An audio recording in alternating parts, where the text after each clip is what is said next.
This is a review for the All Balls 6906 RS front wheel bearings for a dirt bike. This is off an 09 KTM 300 XCW. These bearings have 104 hours on them, which was 66 rides and lasted about 2 years and 2 months.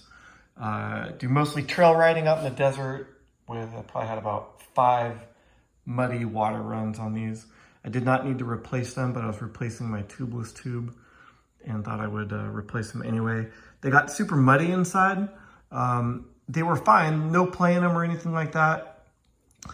There was one sticking point on them when I was spinning them when they were in the bike, and so I decided to replace them. I opened them up and they are totally full of mud and crap inside, but they were still working just fine.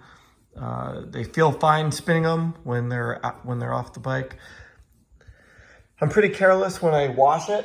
I usually, like right in there, I just power wash the heck out of it. I spray it in there. I don't pay any attention to them. So I feel like I'm as hard on them as you can be when riding.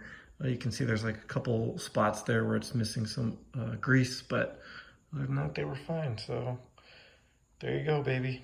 Peace.